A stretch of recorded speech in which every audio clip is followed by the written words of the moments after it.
Assalamualaikum. Saya Iwani Amalia akan memberikan kuliah tentang pengukuran dalam epidemiologi, khususnya ukuran asosiasi. Diharapkan mahasiswa dapat memahami bagaimana mengukur hubungan antara faktor-faktor penyebab dan outcome dalam suatu penyakit atau kejadian. Dalam definisi epidemiologi, pada elemen determinan, di sini sebagai bagian dari epidemiologi analitik, kita mencari hubungan kausal yang diukur menggunakan pengukuran asosiasi. Pertanyaan dasar dalam epidemiologi analitik adalah apakah ada hubungan antara paparan dan penyakit. Biasanya diberikan simbol dengan E adalah exposure dan D adalah disease. Ukuran asosiasi merefleksikan kekuatan atau besar asosiasi antara suatu exposure atau faktor risiko dengan suatu kejadian atau penyakit. Ukuran asosiasi ini memasukkan suatu perbandingan frekuensi penyakit antara dua atau lebih kelompok dengan berbagai derajat exposure. Dapat digunakan juga untuk mengestimasi efek, kemudian menilai kekuatan hubungan antara paparan dan penyakit, dan seberapa kemungkinan suatu kelompok mengembangkan penyakit dibanding kelompok lain. Ukuran rasio sebagai perbandingan relatif membandingkan antara dua frekuensi penyakit, kelompok terpajan dan tidak terpajan. Untuk mengukur ukuran asosiasi digunakan tabel 2x2 untuk mendeskripsikan jumlah penyakit dan paparan dalam menghitung ukuran asosiasi. Outcome digambarkan sebagai kolom, exposure digambarkan pada baris. Kita masuk ke ukuran asosiasi yang disebut dengan relative risk. Relative risk adalah risiko penyakit pada kelompok terpajan dibagi dengan risiko penyakit pada kelompok tidak terpajan.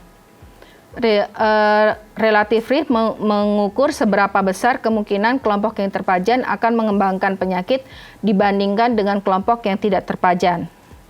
Kita sebut RR, relative risk, digunakan sebagai pengukur peluang atau probabilitas sebagian kelompok menjadi sakit jika terpajan dan berapa probabilitas yang tidak terkena sakit jika tidak terpajan. Penerapannya pada tabel epidemiologi 2x2 adalah sebagai berikut. Rumus RR atau relative risk adalah insidence pada kelompok terpajan atau exposure dibagi insidence pada kelompok tidak terpajan. RR dapat dikalkulasikan secara langsung pada penelitian dengan desain studi kohort dan studi eksperimen karena pada kedua studi tersebut insidence dapat diestimasi secara langsung. RR tidak dapat dikalkulasikan langsung pada penelitian dengan desain studi kasus kontrol. Risiko pada studi kasus kontrol diestimasikannya menggunakan odds ratio yang akan kita bicarakan setelah ini. Bagaimana menginterpretasikan nilai relative risk? Jika relative risk sama dengan 5, orang yang terpapar 5 kali lebih mungkin mengalami penyakit tersebut jika dibandingkan dengan orang yang tidak terpapar. Jika nilai relative risk adalah 0,5, orang yang terpapar kemungkinan setengahnya mengalami penyakit jika dibandingkan dengan orang yang tidak terpapar. Sedangkan nilai RR sama dengan 1, orang yang terpapar tidak lebih atau kurang mungkin memiliki penyakit jika dibandingkan dengan orang yang tidak terpapar.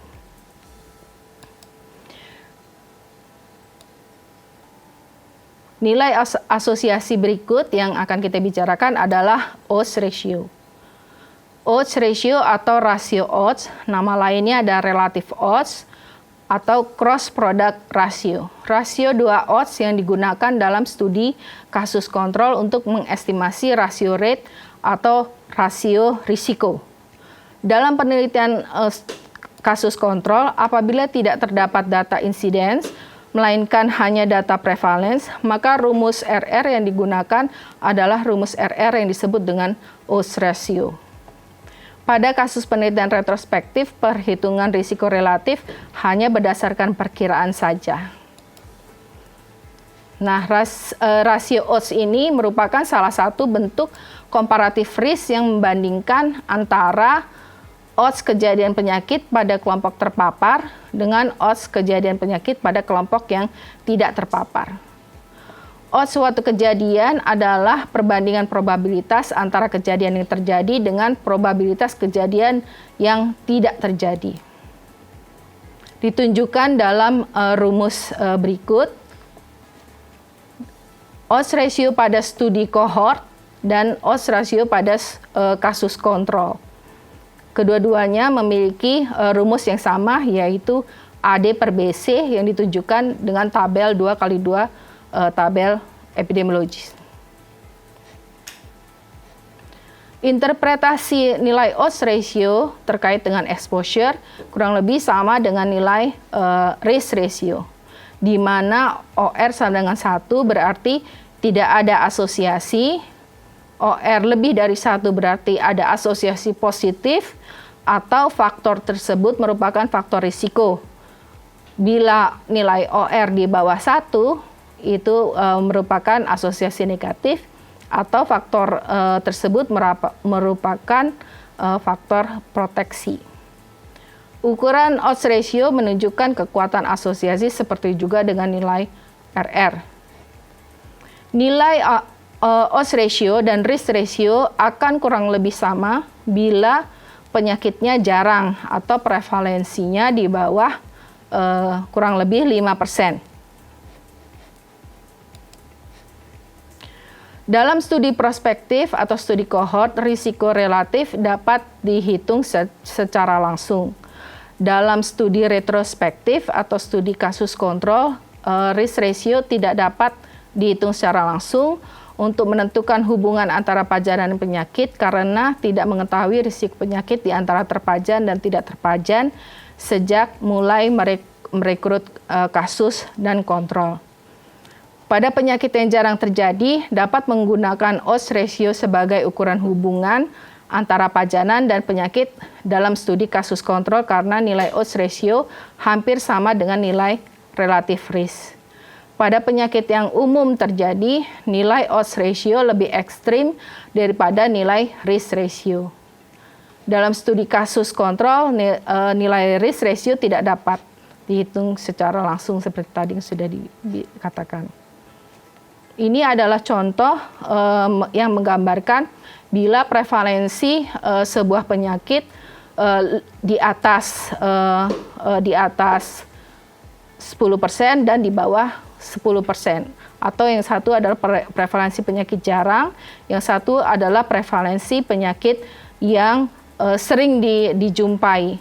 Di sini bisa dilihat bahwa perhitungan relatif risk dan odds ratio pada penyakit yang jarang itu relatif sama, yaitu relatif risknya sama dengan 2, odds ratio-nya sama dengan 2,02. Sementara pada penyakit dengan prevalensi yang besar, relatif risknya dihitung 2, odds ratio-nya 3. Jadi sangat-sangat berbeda. Oleh karena itu penggunaannya disesuaikan dengan kondisi atau keadaan atau jenis penyakit yang diteliti.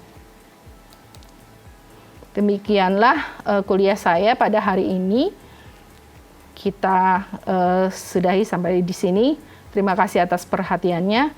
Wassalamualaikum warahmatullahi wabarakatuh.